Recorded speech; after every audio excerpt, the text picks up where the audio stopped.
జై ఆంజనేయ, జై ఆంజనేయ, జై శ్రీరామ్. ఇక్కడ పంచె కట్టుకొని తెల్ల షర్ట్ వేసుకున్నాడే ఈయనే పూజారి. ఈ పక్కన ఉన్నది నేను. ఈయన చూసినారా ఇక్కడ ఉన్నటువంటి ప్రకృతి ఎంత అందంగా ఉందో. ఇది తిరుపతికి వెళ్ళే bypass road, national highway road ఉంది. తిరుపతి హైదరాబాద్ నుంచి తిరుపతి వెళ్ళే మార్గం ఇది. ఆ పక్కన కనపడుతుందే పచ్చదనంగా కొండ. ఈయన కోడలు. ఈయన ఇద్దరూ కలిసి ఇక్కడ గుడి నిర్మించాలని పట్టుదల పట్టి వీళ్ళ దగ్గర ఉన్న డబ్బు మొత్తం ఖర్చు అయిపోయింది.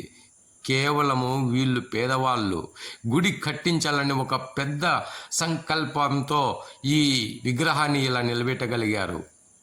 కొక్కులేని ఖర్చు, ఈ విగ్రహాన్ని శిల్పి ఖర్చు, ఇలా వీళ్ళ దగ్గర ఉన్న ఖర్చు అంతా మొత్తం అయిపోయింది. అదుగో ఇంతవరకే జరిగింది పని. ఇప్పుడు ఎలా సాగుతుందో ఈ గుడి నిర్మాణం దేవునికే వదిలిపెట్టేశారు. నీడ లేదు ఇక్కడ. కానీ చుట్టూ కొద్ది దూరంలో ప్రకృతి మాత్రం చాలా సంతోషంగా మనం చూసే విధంగా ఉంది. అక్కడ కనపడుతున్నదే రైలు కమ్మీలు. అక్కడ ఈమె గుడి చుట్టూ తిరుగుతూ, విగ్రహం చుట్టూ తిరుగుతూ, స్వామి దేవుడా, మేము సంకల్పించినాము, నీకు ఈడ గుడి కట్టిస్తాము, ఈ గుడి నిర్మాణము నీ పైన భారం మోపుతున్నాము అని ఈమె ముక్కుంటున్నది.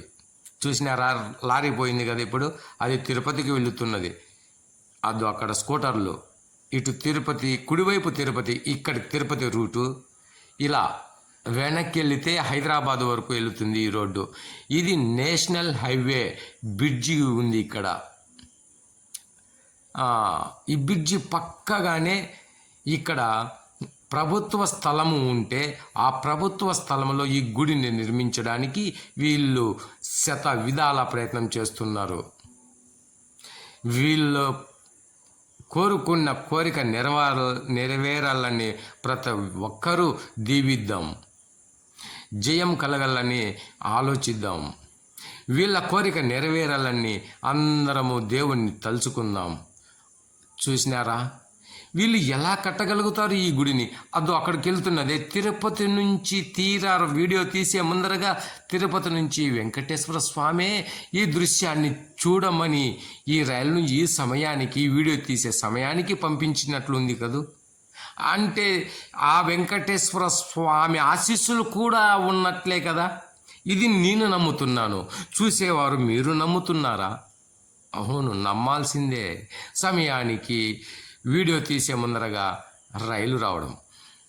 దయచేసి ఈ వీడియో చూస్తున్న వాళ్ళు ఎవరైనా కామెంట్ రూపంలో మీ ప్రశ్నలు ఏవైనా ఉంటే జవాబు మేము తెలియచేస్తాం.